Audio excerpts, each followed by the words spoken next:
इसके अलावा ईरान की तरफ से एक बड़ा ऐलान किया गया, जिंदा पकड़ो या मारो, मिलेंगे $30,000। रूस में यूक्रेन का कहर, दनादन दागे 822 ड्रोन। वीडियोज आ रहे हैं कि जिसमें यह दिखाया जा रहा है कि चीन भारत के गांवों पर कब्जा करता जा रहा है और वहां के लोग प्रोटेस्ट कर रहे हैं, एहतजाज कर रहे हैं, लेकिन उसका कोई असर नहीं हो रहा है और हुकूमत हिंद जो है खामोश है। बिन गवीर जो है उसका बड़ा बयान आया, वो जो है वो रातों रात पैलेस्टीनियन को मारने की बात कर रहा है।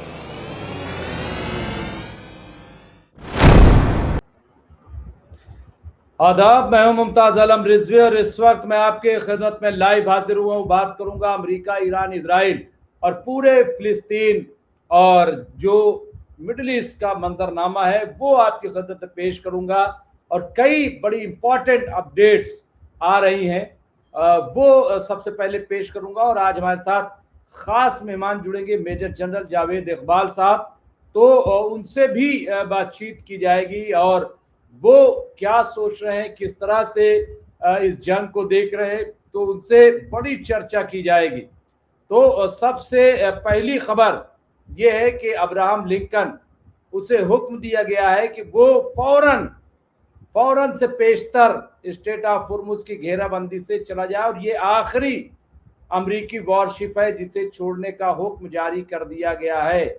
जी हाँ, अब अब्राहम लिंकन, अब इसके बाद जॉर्ज वॉशिंगटन आएगा, कब तक आएगा, कैसे आएगा, इस पे हम चर्चा कर लेंगे। लेकिन ये बड़ी इंपॉर्टेंट खबर जो है वो मैं आपको खिदमत में पेश कर रहा हूं। इसके अलावा ईरान की तरफ से एक बड़ा ऐलान किया गया, जिंदा पकड़ो या मारो, मिलेंगे $30,000। अमेरिकी सैनिकों पर ईरान ने किया इनाम का ऐलान। तो ये इतने पैसे, आज मैं बड़ा हंस रहा था, पता नहीं कौन एक है, वो अक्सर सोशल मीडिया पे आता है और उसे जाहिर है कि कुछ पैसे मिल गए होंगे ईरान के खिलाफ बोलने के, और इसलिए वो बोल रहा है। और बड़ा दिलचस्प उसने लिखा, कहा कि जिस ईरान के पास जहर खाने के लिए पैसे नहीं है, वो ईरान 30,000 इनाम देने का ऐलान कर रहा है। अब इससे पूछिए कि जहर खाने के पैसे हो ना हो, लेकिन धूल किसने चटाई अमेरिका और इजराइल को, और जंग कौन लड़ रहा है, किस तरह स्टेट ऑफ हुर्मुज पे किसने जो अमेरिकी वॉरशिप है वापस करने पे मजबूर कर दिया। तो ये जो ऐलान है, मैं लिखने वाला था कि दरअसल ये जो $30,000 देने की बात है, तो ये जो अभी यूएई ने दिया है ये उसके पैसे, मेरा दिल किया, लेकिन मैं कभी सस्ते कमेंट पर कोई जवाब नहीं देता। मुझे लगता है कि जो छोटे भैये होते हैं, जो छोटे लोग होते हैं, उनके बातों का जवाब नहीं दिया जाना चाहिए, और मैं जवाब नहीं देता। तो एक तो ये बहुत इंपॉर्टेंट खबर है। दूसरा, आज जो मैंने थंबनेल लगाया है, कोई मामूली बात नहीं है। रूस में यूक्रेन का कहर, दनादन दागे 822 ड्रोन, मॉस्को में भीषण, मॉस्को का पलटवार। तो ये जंग देखिए जो पिछले 4 वर्षों से चल रही है, उसमें फिर तेजी आ गई है। तो क्या यहां भी अमेरिका नाकाम हो रहा है? यहां भी अमेरिका, क्योंकि डोनाल्ड ट्रंप ये नहीं चाहते कि जंग भड़के, फिर ये जंग क्यों भड़की? 6 लोगों की मौत भी बताई जा रही, 822 ड्रोन। हालांकि कहा जा रहा है कि तकरीबन 850 ड्रोन जो है वो, यानी 850 ड्रोन वो मारे गए हैं, तो चलाए गए हैं। तो अब पलटवार किया है तो रूस ने, मॉस्को ने। तो ये एक बड़ी खबर वहां से हमें देखने को मिल रही है, बहुत ही इंपॉर्टेंट, बहुत ही अहम खबर जो आ रही है। एक और बड़ी खबर वो ये कि इंडोनेशिया में 24 घंटे में 3 बार बड़े जलजले आए। आखिर क्यों बार बार यहाँ पे जलजला आ रहा है, इसका जायजा लिया जा रहा है और देखा जा रहा है कि आखिर इसकी वजह क्या है। ये बहुत इंपॉर्टेंट खबर है। इसके अलावा जिबूती से ग्वादर तक चीन बढ़ा रहा नौसैनिक ताकत। भारत कैसे देगा जवाब, ये भी एक इंटरनेशनल खबर है। और जिस तरह के सोशल मीडिया पे, मुझे नहीं पता कि उनकी कितनी सच्चाई है, लेकिन ऐसी तस्वीरें, वीडियोज आ रहे हैं कि जिसमें यह दिखाया जा रहा है कि चीन भारत के गांवों पर कब्जा करता जा रहा है और वहां के लोग प्रोटेस्ट कर रहे हैं, एहतजाज कर रहे हैं, लेकिन उसका कोई असर नहीं हो रहा है। और हुकूमत हिंद जो है खामोश है। पता नहीं इसमें कितनी सदाकत है। आजकल तो फेक वीडियोस भी बहुत चलते हैं, तो मैं इस पर किसी तरह का कमेंट नहीं करूंगा, लेकिन मैं इतना जरूर कहूंगा कि जो हुकूमत हिंद है उसको संज्ञान लेना चाहिए, इस पर तवज्जो देना चाहिए कि आखिर क्या है।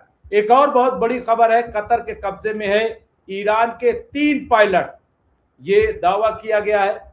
और क्या इसमें सच्चाई है, लेकिन ये खबर बहुत तेजी से चलाई जा रही कि 3 ईरानी पायलट जो है वो कतर के कब्जे में। लेकिन मैं इतनी बात जरूर आप लोगों को बता दूं कि कतर और ईरान के बड़े अच्छे रिलेशन हैं। भले ही ईरान ने कतर में मौजूद अमेरिकी बेसिस को निशाना बनाया हो, मारा हो, लेकिन मैं आपको बता रहा हूं कि कतर और ईरान के रिलेशन बड़े अच्छे हैं और ऐसे रिलेशन है कि वो जल्दी खराब होने वाले नहीं हैं। तो अब ये खबर कि क्या पीछे सच्चाई, इस पे मैं बात करूंगा जब हमारे साथ मेहमान जुड़ गए। इसके अलावा यहाँ पे एक और बहुत इंपॉर्टेंट, ये तो हम पहले ही बता चुके हैं कि ईरानी सदर जो है वो हिंदुस्तान के दौरे पर आने वाले हैं। एक और खबर चल रही है और वो ये कि ईरान इजराइल ने भारत को दी यौम आज़ादी की मुबारकबाद। दोनों लोगों ने, जाहिर सी बात है जब दोनों से रिश्ते अच्छे हैं। अभी इस पे सवाल आने वाला है, मैं समझ गया। सवाल क्या आएगा कि ये बताइए भारत सबसे ज्यादा किसको करीब मानता है, किसके ज्यादा करीब है। ये सवाल ठीक है, अपनी जगह है, लेकिन दोस्त दोनों, इसमें दो राय नहीं है। बयानबाजी अपनी जगह, क्यों बयानबाजी होती मुझे नहीं पता, बहुत सारी मजबूरियां होती हैं, कुछ तो मजबूरियां रही होंगी। तो ये शेर आप पढ़ लीजिए पूरे। इसके अलावा एक और बड़ी इंपॉर्टेंट खबर जो मैंने दी है कि किस तरह से काला जहर फैल रहा है, यानी स्ट्रेट ऑफ हॉर्मुज में जिस तरह से अटैक हो रहा है ऑयल टैंकर पे और उनका रिसाव होता है, तो जाहिर है कि वो समुंदर में गिरता है।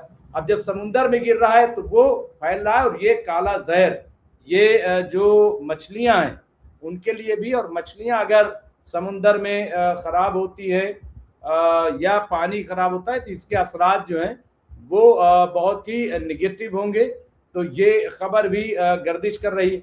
इसके अलावा मैं देख रहा हूं जो ब्रेकिंग न्यूज अल जजीरा से, उसमें बिन गवीर जो है उसका बड़ा बयान आया। वो जो है वो रातों रात पैलेस्टीनियन को मारने की बात कर रहा है, खत्म कर दो इनको। लेकिन क्या ये इतना आसान है?